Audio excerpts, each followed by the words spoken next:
Salam dostlar, xoş gördük. Dərslərimiz davam edir. Deməli, bu paraqrafda İbn Sina ariflərin yola necə başlamaları və necə qət etmələri barədə bir müzakirə açır. Çünki bundan əvvəl arif nədir, abid nədir, zahid nədir, bunlar arasında nə kimi fərq var? Yəni, bunların bir növ xüsusiyyətlərini qeyd elədik. Bizim üçün artıq aydın oldu ki, arif kimdir, abid kimdir, zahid kimdir? Bunlar arasında nə kimi təməl fərqlər var? Bunları bildik. Bundan sonra isə İbn Sina ariflərin yolu necə qət etmələri barədə danışır. Hansı mərhələlərdən keçir? Arif bu yola necə start verir? Onda hansı hisslər yaranır? Və s. bu barədə danışır və 11 dənə fəsil qeyd edir. Burada 11 dənə bir növ mərhələ qeyd edir. Bu mərhələlərin ilki iradə adını verdikləri şeydir. İbn Sina da burada özü qeyd edir. İlk mərhələ ariflərin özlərinin iradə adlandırdıqları bir mərhələdir. Bu mərhələdə xülasən nə baş verir? Bu mərhələdə bir istək baş verir, daxildə bir hərəkətlilik yaranır, canlılıq yaranır. Nəyə görə? Çünki ondan əvvəl bir idraç prosesi baş veribdir. İbn Sina burada onu qeyd edir. Ondan əvvəl bir idraç prosesi baş veribdir. Yəni insan hansı ki irfan məqamına çatıb, bu insan Allahı dərk edib, onun zatını, xüsusiyyətlərini dərk edib. Bu dərk hərəkət yaradır. Bu dərk istək yaradır, şövq yaradır. Nəticədə arif nə edir? Bu idraç prosesindən sonra onda şövq yaranır və bu şövq onu hərəkətə keçirir. Hərəkətə keçirir ki, arif insan, irfan məqamına çatmış insan ruhu neynəsin? Yavaş-yavaş təkamül eləsin. Ta o mərhələyə çatsın ki, Allahın zatına qovuşsun. Bu təbii ki məcazi bir deyimdir. Allahın zatına qovuşmaq təbii ki fiziki mənada mümkün deyil. Burada qovuşmaqdan məqsəd yəni kamilliyin ən uca mərtəbələrini qət etməkdir. Baxın, burada İbn Sina bu paraqrafda, qısa bir paraqrafda ondan danışır ki, arif onun bu seyrinin ilk mərhələsi o iradənin yaranmasıdır, o istəyin yaranmasıdır. Buyurur ki, əvvəlu dərəcəti hərəkətil arifin mə yüsəmmunəhu hum əl-iradə. Ariflərin hərəkətlərinin ilk mərtəbəsi, ilk addımı özlərinin iradə adını verdikləri şeydir. Yəni istək. Bu şövq ki yaranır, bu iradə ki yaranır. İlk mərhələ odur. Niyə? Çünki hərəkət olmalıdır ki, ondan sonra proseslər öz axarınca davam etsin. Əgər bu hərəkət olmasa, iradə olmasa, ondan qabaq şövq olmasa, idrak olmasa, təbii ki, bu prosesdə olmayacaq. Bayaq dediyim kimi, burada ilk mərhələdə nə yaranır? İdrak yaranır. Çünki bir insan nə isə dərk etmədən, nə isə başa düşmədən, nə isə xüsusiyyətlərini düzgün qavramadan, heç vaxt onda həmin şeyə qarşı şövq, istək yaranmır. Ona görə bir insan ki, Allaha doğru hərəkət etmək istəyir, yəni məqsəd burada nədir? Yəni bir insan Allaha yaxınlaşmaq istəyir mənən, ruhən. İlk mərhələdə o nə etməlidir? Allahı tanımalıdır. Onda Allah barədə düzgün bir təsəvvür formalaşmalıdır.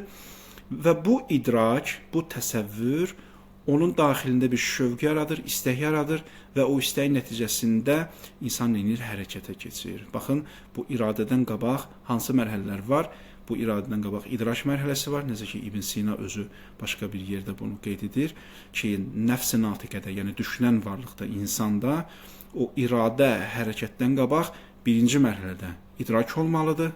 Xacə Nəsrəddin Tusi də şərhində bunu qeyd edir ki, iradədən qabaq, hərəkətdən qabaq birinci idrak olmalıdır. Çünki insan varlığı elə dizayn olunub ki, o dərk eləmədiyi, qavramadığı bir şeyə qarşı heç vaxt yönəlməz, istiqamət almaz. Bu normaldır yəni.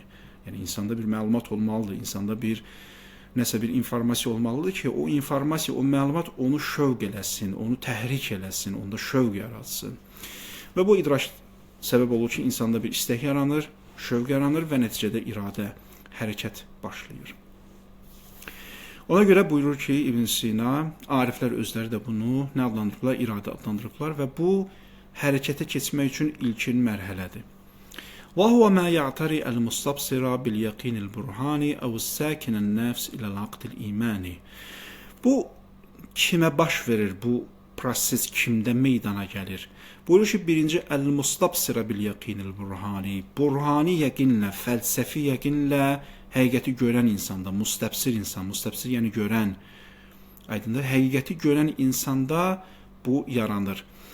Əv səkinən nəfs ilə laqdir imani və ya bu insan ola bilər həqiqəti burhani yəqinlə görməyib, fəlsəfi dəlillərlə görməyib, fəlsəfi yəqinlə görməyib, sırf yəni rasional dəlillərlə görməyib. Amma bu insanda o imana qarşı bir nə var? Nəfsində bir sakitlik, aramlıq var, huzur var. Yəni bu insanın ruhu huzur tapıb, istifadə etdiyi dəlillər ola bilsin fəlsəfi dəlillər deyil, amma eşidib. Ya məsələn peyğəmbərdən eşidib, ya imamdan eşidib, ya böyük alimlərdən eşidib, ya hansısa bir arifdən eşidib və ya öz dost tanışından eşidib. Və bu eşitmək və ya oxuyub hardasa görüb hansısa bir əlaməti, aydın dostlar, bu onun ruhunda, nəfsində bir huzur yaradıb, aramlıq yaradıb. Yəni bu insanda bir iman meydana gəlibdir. Burada İbn Sina həqiqətdə insanları iki qismə ayırır. Yəni iman edən insanları iki qismə ayırır. Birinci qism insanlar, bunlar həqiqəti fəlsəfi yəqinlə tapırlar. Burada əl-yəqinil burhani deyəndə məqsəd fəlsəfi yəqinə işarədir. Deməli, fəlsəfi yəqin nədir dostlar? Yəqin fəlsəfədə mənası budur ki, bir insan əgər bir mətləbi heç bir şəkildə təkzib olunmaz dəlillərlə, nəticə ilə qəbul edirsə, bu fəlsəfi yəqindir. Yəni, onun, belə deyim, idrakında elə bir aramlıq üzə çıxır ki, və ya ortaya çıxır ki, onu siz heç nə ilə poza bilməzsiniz. O yəqinliyi, o nəticəni siz heç nə ilə poza bilməzsiniz. Hətta İmam Qəzalinin dediyi kimi, Peyğəmbər möcüzə göstərsə belə, sizdə o nəticə barədə heç bir əks fikir, şübhə yarana bilməz. Buna deyirlər fəlsəfi yəqin. Bu, psixoloji yəqindən fərqlidir. Yəni, psixoloji yəqində də insan elə güman edir ki, o həqiqəti bilir, həqiqətin özünü kəşf edib. Aydındır, amma bir müzakirədən sonra, şübhədən sonra baxırsan ki, yox, o laxlayır, o əminlik, onda başladı yavaş-yavaş nəyə? Laxlamağa, silkələnməyə. Deməli, burada, bəli, yəqinlik var idi, aramlıq var idi. Amma məlum olur ki, bu sən demə o fəlsəfi yəqin deyilmiş, o 100%lik yəqin deyilmiş, hansı ki, onu heç bir halda siz tərpədə bilməzdiniz. Fəlsəfi yəqinlə psixoloji yəqinin fərqi budur.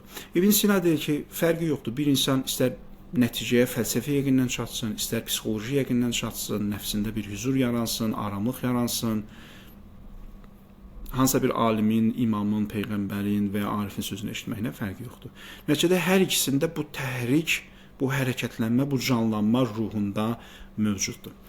İndi burada başqa bir bəhs də var.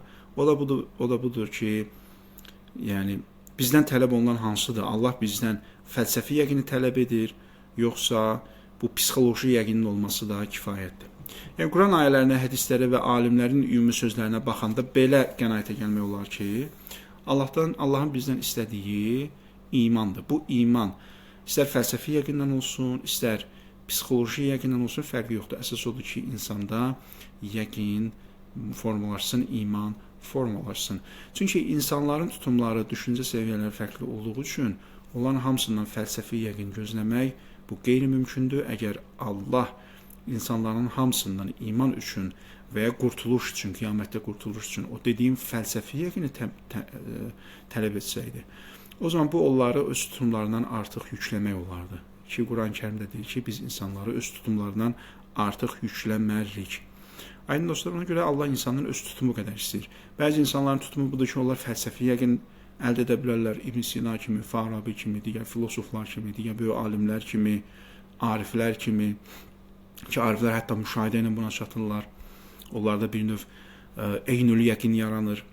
Çünki bir var, elmül yəqin yaransın, insan bu idrak səviyyəsində bu yəqinə çatsın. Bir var, insanda eynül yəqin yaransın, insan görür artıq həqiqəti. Aydınca ariflərdə bu daha yüksək səviyyədədir.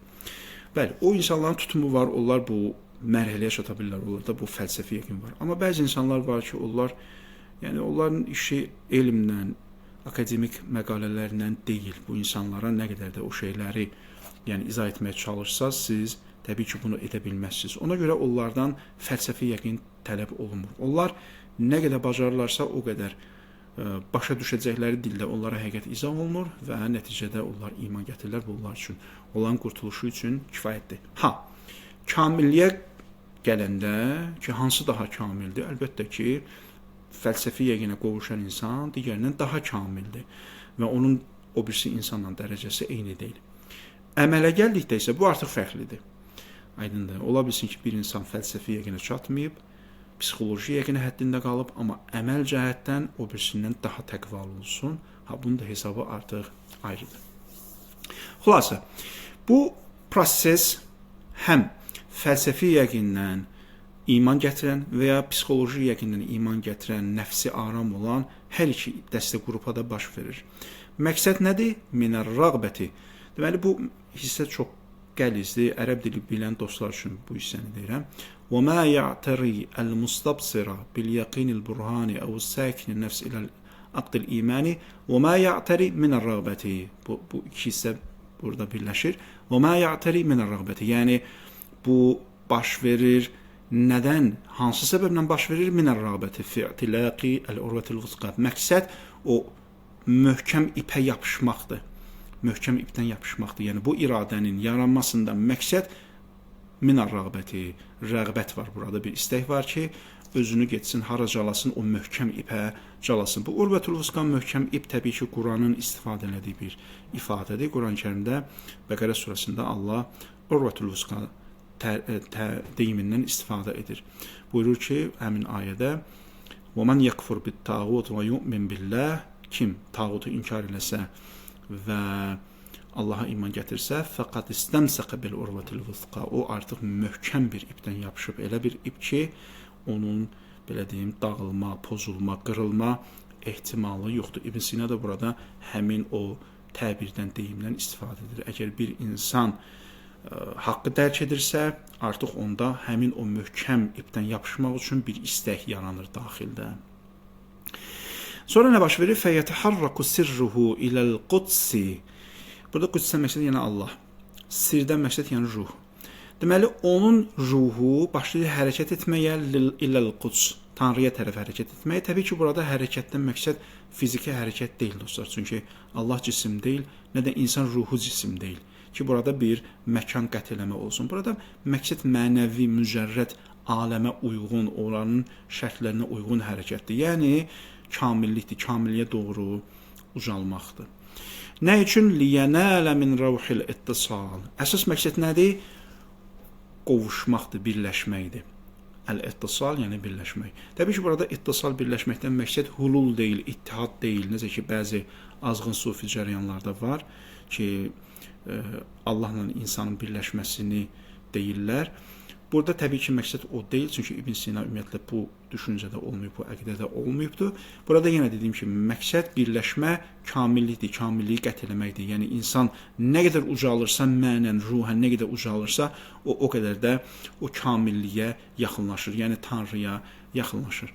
Deməli, bir insan bu mərhələyə çatırsa, onda daxildə bir hərəkətlənmə baş verir və qarşısına hədəf qoyur ki, mən nə etməliyəm? Ruhumu təkmilləşdirməliyəm, kamilləşdirməliyəm ki, o getdikcə Allaha qovuşsun. Fəmə dəmət dərəcətuhu həzihi fəhuvə murid. Nə qədər ki, o bu haldadır, bu istəkdədir, bu düşüncədə və zehniyyətdədir, o artıq iradə edəndir, muriddir. Aydın dostlar. Deməli, bu paragrafda İbn Sina nəyi dedi? Xulasa edək. Əgər bir insan idrak Allahın zehnində dərk edirsə, onu tanıyırsa, bu şövqə səbəb olur və bu şövq onda istək yaradır, rəğbət yaradır.